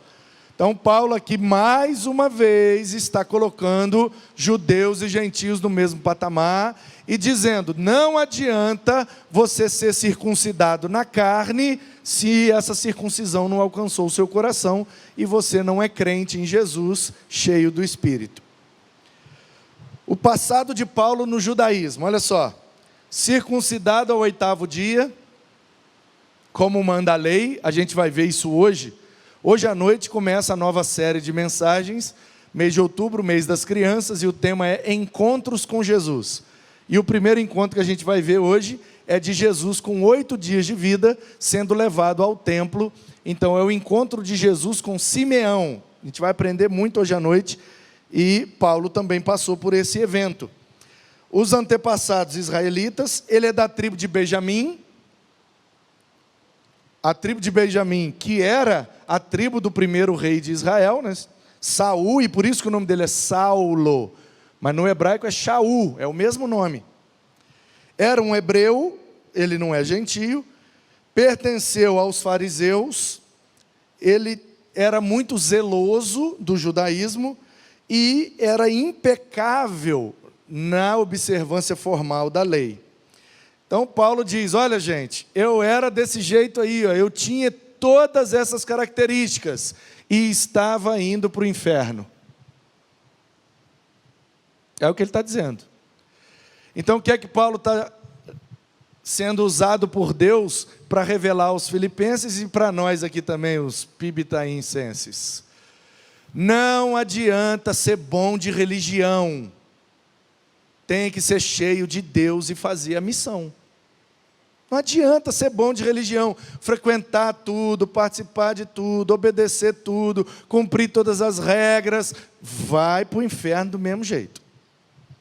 Ele diz, se eu não tenho aquele encontro com Cristo no caminho de Damasco, mesmo sendo um excelente religioso, não ia resolver minha vida. Então a gente precisa se lembrar dessa verdade. É bom termos uma religiosidade saudável, uma vida espiritual saudável, é ótimo, mas a gente não pode confiar nessas regras que a gente às vezes inventa, e Jesus nunca pediu para a gente fazer nada dessas coisas. A gente precisa, antes de ser um bom religioso, a gente precisa ser um bom crente, um bom discípulo, um bom servo. Então, a entrada de Jesus na vida de Paulo, já falei. Então, uma vez mais, a discussão está girando em torno dos judeus se achar melhor do que os gentios. Paulo está tendo que corrigir isso de novo. Capítulo 3, com uma alusão à comunidade ou à cidadania cristã nos céus. Aí agora no capítulo 3, Paulo começa a mostrar que eu sou judeu, eu sou cidadão hebreu, eu tenho a cidadania romana, eu tenho dupla cidadania. Aí Paulo está dizendo, eu tenho o que a grande maioria das pessoas sonham em ter, que é ter a cidadania romana. Nossa, como é importante ser um cidadão de Roma. Aí Paulo está dizendo, é mais importante ser um cidadão do céu. Cidadão do céu é mais importante que cidadão de Roma. Então Paulo está dizendo, eu tenho o que a maioria quer. E posso dizer para vocês, não faço questão nenhuma de ser cidadão romano. Porque sendo um cidadão do céu, eu já me sinto muito mais importante do que ser um cidadão de Roma. Tá bom? Aí, no capítulo 4, ele dá umas apertadas nos parafusos e chama a atenção que provavelmente existia uma treta entre a Evódia e a Síntique. Evódia, presidente da MCM, e a Síntique, líder da coreografia. Evódia, líder da MCM lá da PIB de Filipos. E a Síntique, líder da coreografia. E elas estavam brigando uma com a outra, porque a Síntique queria fazer uma coreografia das adolescentes e a Evódia não queria deixar no congresso da MCM, da PIB de Filipos. A Evódia queria de um jeito, a Síntique queria de outro, e elas brigaram.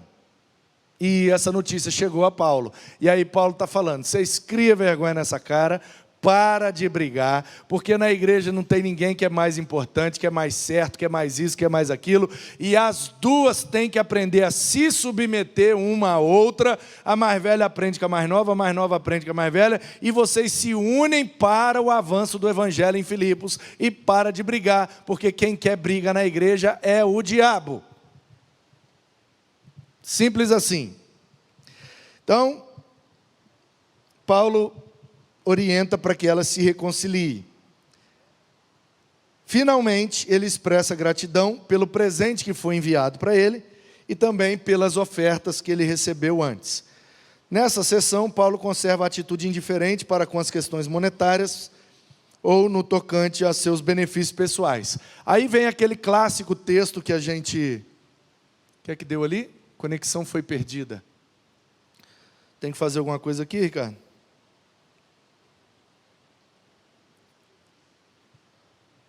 Vamos reconectar aí.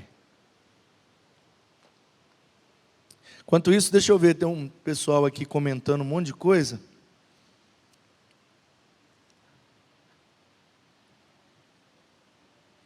Creuzinha, Aldo, Maria Sátira.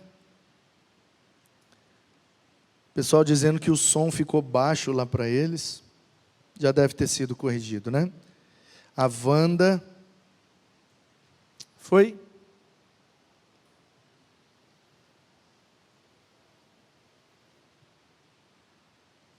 Travou? Acho que agora vai, vamos ver.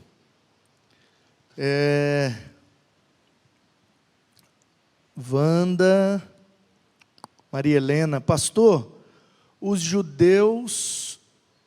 Agora foi, cara? Os judeus receberam a salvação através da promessa de Deus a Abraão, ou era outro tipo de bênção? Boa pergunta, Maria Helena. Olha só, todas as pessoas do planeta que já passaram por esse planeta, independente de filho de quem que era, só existe salvação pela graça de Deus, mediante a fé em Jesus. A gente estudou ano passado, naquele curso básico de teologia, a soteriologia, a doutrina da salvação. E o que é que a gente aprendeu lá? Salvação é só em Cristo. Tem uma turma que está antes de Cristo, então imagine que ali no púlpito está a cruz de Cristo. Tem gente que está da cruz para trás, até o Adão, e tem gente que está da cruz para frente, até hoje, 2023. Então só tem salvação na cruz de Cristo. Porém, desde Gênesis 3,15, ou seja, primeiro casal que pecou, assim que pecou, ouviu de Deus a seguinte promessa: vai nascer da mulher um descendente e ele vai esmagar a cabeça da serpente. Que promessa é essa? Promessa sobre a vinda de Cristo, sobre a obra de Cristo. Então, antes de Cristo, todos os que morreram crendo nessa promessa, na promessa de que viria um descendente para esmagar a cabeça da serpente, e depois, essa é a primeira promessa, depois tem várias, ele vai nascer em Belém, ele vai ser assim, nananana. Então da cruz para trás, os que morreram crendo no que aconteceria no futuro, morreram salvos porque creram em Jesus, crendo na promessa daquele descendente. Da cruz para frente, a mesma coisa. A gente é salvo pelo que crê no que aconteceu lá no passado. Então, da cruz para trás, o povo foi salvo, né? Ou pôde ser salvo pela fé no que Cristo faria, e o povo depois da cruz é salvo pela fé no que Cristo já fez. Então, salvação é em Cristo. Aí ele vai nascer em Belém, aí o cara morreu crendo, vai nascer um cara em Belém, ele vai salvar minha vida, vai nascer um cara em Belém, ele vai salvar minha vida, ele está crendo em quem? Em Cristo, então ele está salvo, porque a fé dele está em Cristo, embora ele não falou o nome Jesus, mas ele está crendo numa promessa que apontava para Cristo, então ele está crendo em Cristo. Tá bom, Maria Helena? O Aldo Melo, Cristo realizava milagre, pois era totalmente obediente a Deus. Isso aí, Aldo. Beleza, Maria Helena já entendeu. Então, finalmente, Paulo expressa essa gratidão, e é aquela famosa lista ali do capítulo 4, né? Eu posso passar fome, eu posso estar preso, eu posso passar dificuldade, eu posso tudo naquele que me fortalece. O que é importante a gente lembrar? Do contexto todo, do final da carta, pegar a seção toda. Então, se você tirar o versículo 13, tudo posso naquele que me fortalece. Dá a impressão de que esse tudo posso, é tudo posso conquistar, tudo posso ganhar, tudo posso me dar bem, tudo posso naquele que me fortalece. Eu vou comprar um carro, mesmo sem dinheiro, eu vou dividir em 60 boletos, e tudo posso naquele que me fortalece. Não é isso que Paulo está dizendo, não. Eu vou fazer tal coisa e Deus vai garantir o futuro. Tudo posso naquele que me fortalece. Não é isso que Paulo está falando. Paulo está dizendo, tudo posso suportar naquele que me fortalece. Estou passando fome, queria estar comendo picanha, mas estou comendo miojo. Como que eu posso comer miojo? Naquele que te fortalece. Como que eu posso andar a pé? Naquele que te fortalece. Como que eu posso passar essa dificuldade na minha vida? Naquele que te fortalece. Não não é tudo posso conquistar, é tudo posso suportar. Conseguirei lidar com todas as situações, porque Cristo me fortalece. É isso que Paulo está dizendo ali, tá? Então ele agradece pela oferta, dá algumas notícias e algumas exortações, faz uma saudação, apresenta as questões pessoais, exorta e fala do envio de Timóteo e advertência contra os judaizantes. Então, olha o resumo, ó. Paulo escreve, deixa eu ver se eu consigo dar um zoom para ficar melhor para vocês. Paulo escreve Efésios, Filipenses, Colossenses e Filemon. Eu vou voltar para Colossenses e Filemon, vou achar aqui, antes da gente encerrar, eu vou dar uma pincelada nas duas também. Mas é que tem esse resumo. É porque nessa aula aqui, quando eu organizei as cartas da prisão, que são essas, eu coloquei em ordem cronológica. E na lição aqui, a gente está seguindo a ordem canônica, livro por livro, então por isso que deu essa diferença. Mas o resumo, então, ó, enquanto está na prisão, segundo a tradição, provavelmente no período encarcerado em Roma, mas os períodos de encarceramento em Cesareia, possivelmente em Éfeso, representam outras possibilidades. Paulo escreve a Filemon a favor de Onésimo, escravo de Filemon, que roubou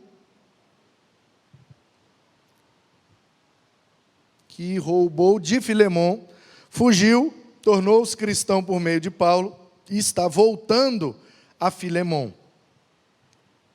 A carta de Paulo estimula, Filemon a receber o Onésimo de forma perdoadora e acolhê-lo na igreja que se reúne na casa dele. Paulo também assume a dívida financeira de Onésimo, mas insinua que Filemon a cancele e ceda Onésimo por empréstimo a Paulo, por ser seu ajudante, possivelmente até libertá-lo para esse propósito. Epáfras fundou a igreja de Colossos, é uma possibilidade, de formação gentílica em sua maioria, mas uma heresia de uma mescla de elementos legalistas, filosóficos e místicos, e está infectando a igreja ali em Colossos, assim que ele deixou a cargo de Arquipo e foi buscar a ajuda de Paulo contra a heresia.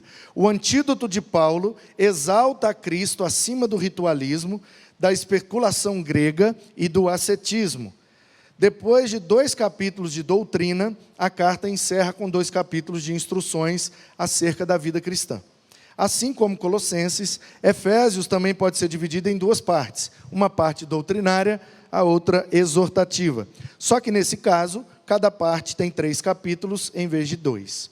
Enquanto Colossenses destaca Cristo como cabeça do seu corpo, que é a igreja, Efésios destaca a igreja como o corpo de Cristo, que é o cabeça. Como tal, a igreja desfruta bênçãos celestiais da unidade com Cristo, que destrói a antiga antipatia entre judeus e gentios. Embora os poderes demoníacos do mal ataquem a igreja, ela pode resistir no poder do Senhor. Um homem chamado Tíquico deve entregar Efésios junto com Colossenses e Filemon, mas erroneamente designada pela cidade de Éfeso, a carta chamada Efésios circulou entre as igrejas na região vizinha de Éfeso. Paulo escreve Filipenses, próximo do fim de seu encarceramento, espera ser solto logo para poder visitar a igreja de Filipos, por meio de um de seus membros, Epáfras, lhe enviou ajuda financeira, e assim ele agradece a ajuda e espera levar consigo o seu retorno. Timóteo aproveita para agradecer e amém. Beleza. Então depois vai ter as epístolas pastorais, mas deixa eu voltar aqui. Então tem Efésios, Filipenses, na lição aí, a próxima agora é Colossenses, né? Deixa eu achar aqui a Colossenses.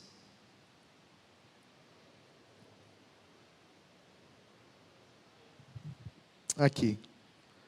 Colossenses.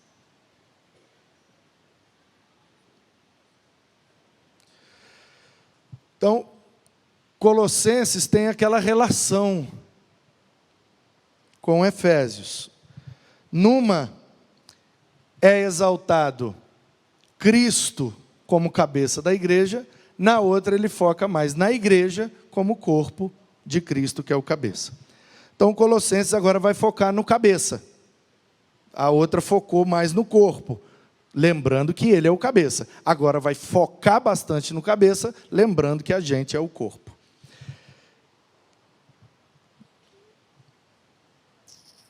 Igualmente, Lucas, acho que essa introdução aqui eu já falei a maioria disso aqui, mas aí tem aquela questão também de Roma, de Cesareia, onde era a prisão, a gente já passou disso, isso aqui não importa.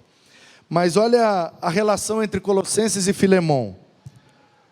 Paulo e o irmão Timóteo, Colossenses 1:1, em sua companhia, do Tíquico, vos envio Onésimo, fiel e amado irmão, que é do vosso meio. Saúda-vos Aristarco, prisioneiro comigo, e Marcos, saúda-vos Epáfras, saúda-vos Lucas, o médico amado, e também Demas. Também dizei Arquipo, tal. Todos esses versículos são de Colossenses. E Filemão, Paulo, o irmão Timóteo, solicito em favor do meu filho Onésimo, saúdam-te Epáfras, prisioneiro comigo, Marcos, Aristarco, Demas e Lucas, meus cooperadores.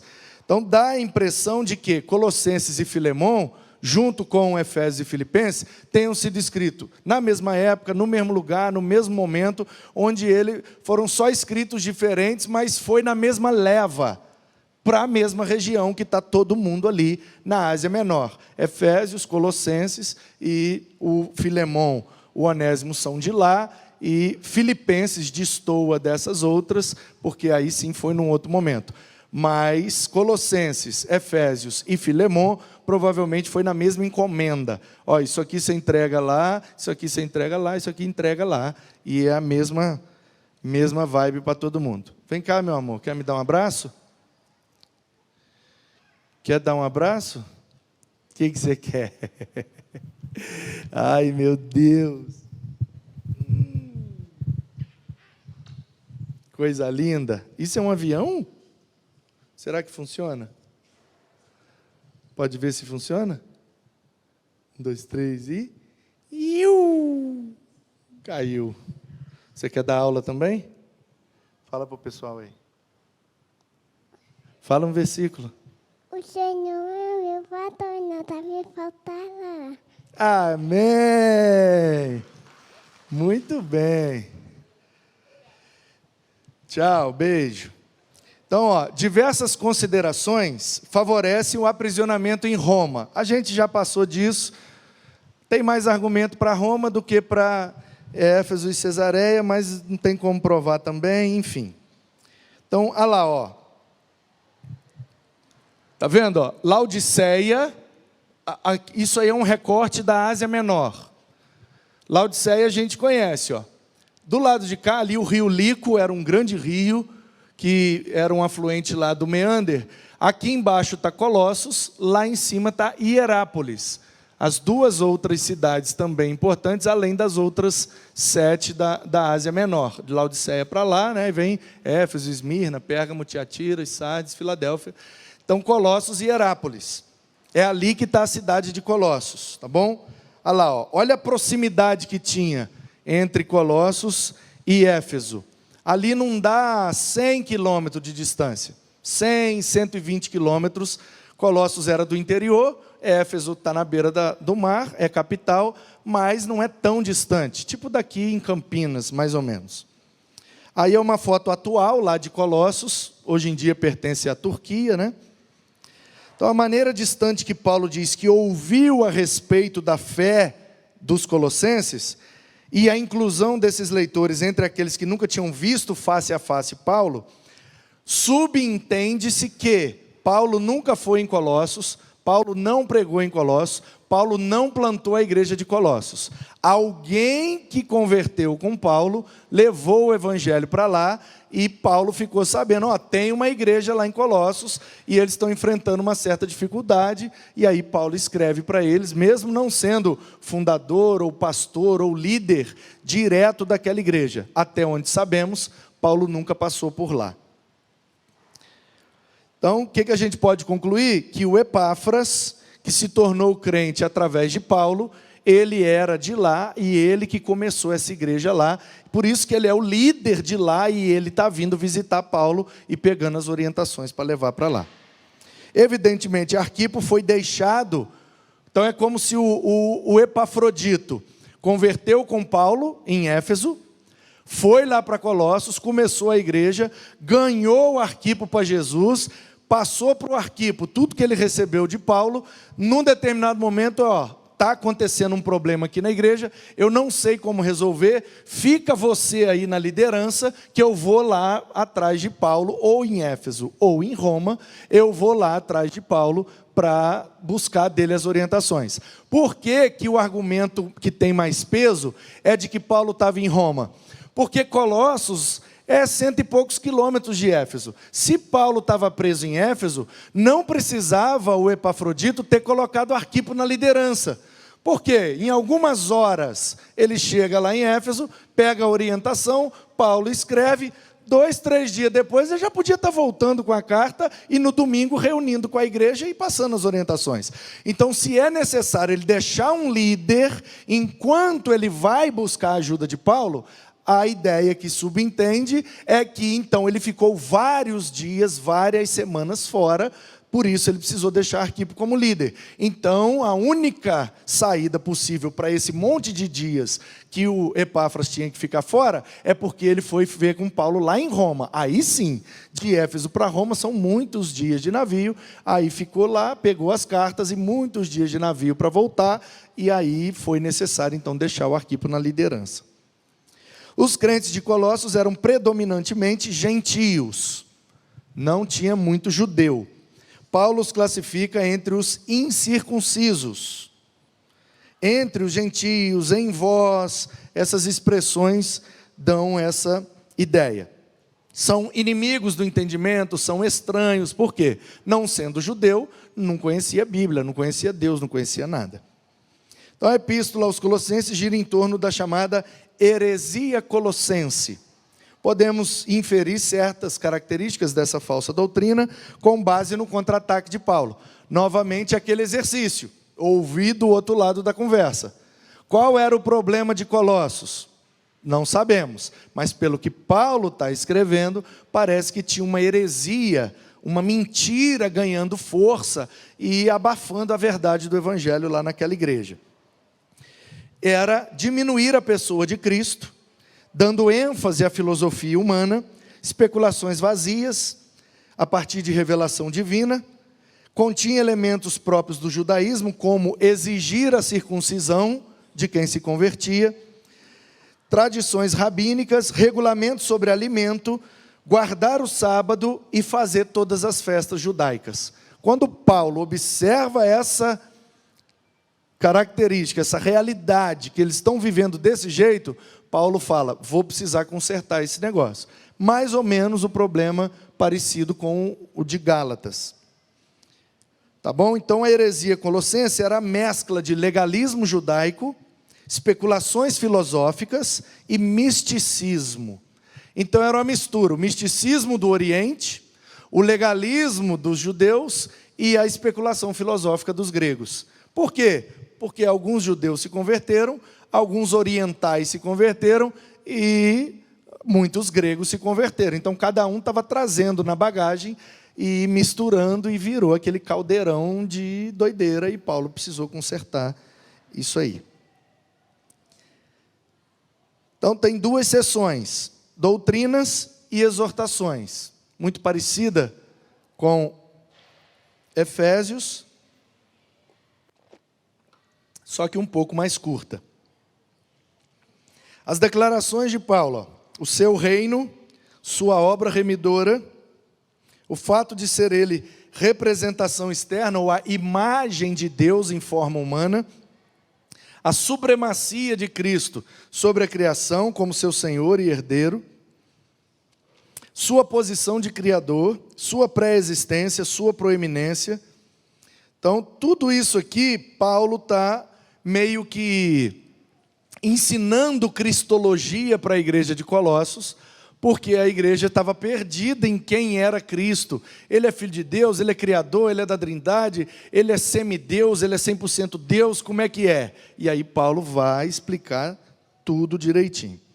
Então o tema da carta seria a proeminência de Cristo, muito parecido também com aos Hebreus. A carta aos Hebreus traz basicamente o mesmo tema de Colossenses, A teologia é muito parecida, a gente não sabe quem escreveu Hebreus, muito provavelmente não foi Paulo, porque a maneira de citar o Antigo Testamento é diferente de todas as cartas de Paulo.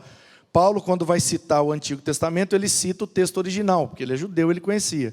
O escritor de Hebreus, que está fazendo ali, na verdade, um sermão com esse tema, a supremacia de Cristo, toda vez que ele vai citar o Antigo Testamento, ele cita igual está na Septuaginta, a versão grega do Antigo Testamento. Então, a ideia é que o cara que escreveu, na verdade, que pregou aquele sermão aos hebreus, ele é discípulo de Paulo, porque a teologia dele é bem paulina. Provavelmente ele leu Colossenses, porque tem muita coisa correlata, mas ele é um grego, porque ele cita a Bíblia usando a Septuaginta e não o original em hebraico. A preeminência de Cristo e a preeminência de Cristo na doutrina cristã e depois na conduta cristã. Cristo é a referência tanto da doutrina quanto do nosso comportamento. Aí, a última agora é Filemão, né? Filemão, gente, a última carta aí da lição impressa, né? Aqui, Filemão. Terminando. Por que fica rápido? Porque é o mesmo contexto, foi escrito na mesma época, no mesmo lugar, mais ou menos pelos mesmos motivos. O tema de Filemão, um apelo em favor do escravo que fugiu. Nessa epístola, Paulo solicita a certo cristão, proprietário de escravos, que acolhesse gentilmente até que concedesse a liberdade. Lembrando novamente, o Onésimo não é escravo do Filemão nesses moldes que a gente imagina escravidão africana. Tá bom, gente? E o cara era crente e tinha escravos. Não é nessa perspectiva do cara amarrado no tronco, tomando chicotada. Não é isso não. Tá bom? Isso é escravidão recente da África, dos europeus ou americanos que fizeram com os africanos. Isso é uma escravidão agora recente. Escravidão de 2, 3, 4, 5 mil anos atrás, a escravidão do Egito, da Babilônia ou do Onésimo com Filemão, é escravo no sentido de funcionário. Tá bom? Tinha diferentes funções, remunerações e importância. Então, você tem o doulos, que é o escravo, o funcionário, o servo, né? Que trabalha fora de casa, trabalha na roça do patrão. Ele é o doulos. E você tem o diáconos, que é o servo que trabalha dentro de casa, servindo as mesas, fazendo comida, cuidando ali das coisas de dentro de casa. Então você tem o doulos, o trabalhador braçal do lado de fora, você tem o diáconos, o trabalhador de dentro de casa, e você tem os paidagogos, que eram os funcionários que eram responsáveis pela educação dos filhos do patrão, que é da onde vem a palavra pedagogia, que é ensinar crianças. Filemão, residente de Colossos, tornou cristão por intermédio de Paulo, muito provavelmente sucedeu na cidade vizinha de Éfeso, durante o ministério de Paulo ali por 2 anos. Então, como que surgiu a igreja de Colossos? O Epafrodito, junto com o Filemão, estavam em Éfeso, porque tem sempre gente do interior na capital fazendo alguma coisa, foram convidados para o culto, foram lá na casa que se reuniam os crentes, Paulo pregou, os caras se converteram, foram discipulados, provavelmente ficaram nesse translado aí, vai para Colossos, volta para Éfeso, todo domingo eles iam para lá no culto para aprender com Paulo, plantaram a igreja lá em Colossos, depois de um tempo a igreja passou por dificuldade, por isso que o Epafrodito vai a Roma buscar as orientações de Paulo e deixa o Arquipo como líder da igreja lá. O Onésimo fugiu, era funcionário, queria ir para a capital, queria ir em busca de oportunidades, pegou um navio, fugiu, foi embora para Roma. Às vezes a gente tem essa ideia, né, de que ele estava preso no tronco lá na fazenda de cana. Né? O Filemão é um senhor do engenho, lá da Ásia Menor. O Onésimo estava preso no tronco, tomando chicotada. Aí veio um capitão do mato e libertou. Não, gente, para de ler Bíblia igual novela Escrava Isaura. Tem nada a ver, não é isso não. Não, esquece isso. Esquece.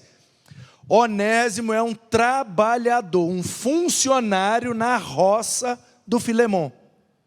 Ele tinha um sonho: não quero mais trabalhar na roça, eu não estou tomando chicotada, eu não estou amarrado em corrente, não. Eu só não quero mais trabalhar na roça, eu quero ir para a capital. Ele largou a roça, entrou num navio e foi para Roma. Só isso. Abandonou o trabalho. E como o funcionário daquele tempo morava lá, comia lá, dependia lá e produzia para o seu patrão, o patrão, poxa, eu perdi meu funcionário. E aí ele bate lá em Roma, na casa do Paulo. Ó, o senhor está preso aí, mas eu ouvi falar muito do senhor lá na fazenda, porque o meu patrão é um discípulo do senhor, eu quero saber o que o senhor pode fazer para me ajudar. Porque naquele tempo regia o costume da época que se um funcionário vai embora sem a liberação do patrão, o patrão, quando encontrá-lo, pode matá-lo. É isso. E aí o Onésimo está lá em Roma, intercedendo, pedindo, para o Paulo interceder por ele, para conversar. O meu patrão não é seu discípulo? Tem como você conversar com ele e pedir para ele não me matar? Eu só não queria mais trabalhar na roça. Eu quero morar na capital. Tem como o senhor pedir para ele me liberar e deixar eu vivo, morando aqui na capital, que é meu sonho? Tudo bem, vou escrever uma carta para ele. Ô Epáfras, aproveita que você vai levar para Éfeso e para Colossos, leva essa aqui para o Filemon também. Aí chegou lá, libera o menino está aqui, já está trabalhando, está bem de vida e tal. Esquece isso, você é crente, você é meu discípulo, Jesus mandou a gente amar e perdoar, e esquece esse negócio e larga para lá. Tá bom, Paulo, esqueço, acabou, pronto, resolvido. Amém? Deus abençoe.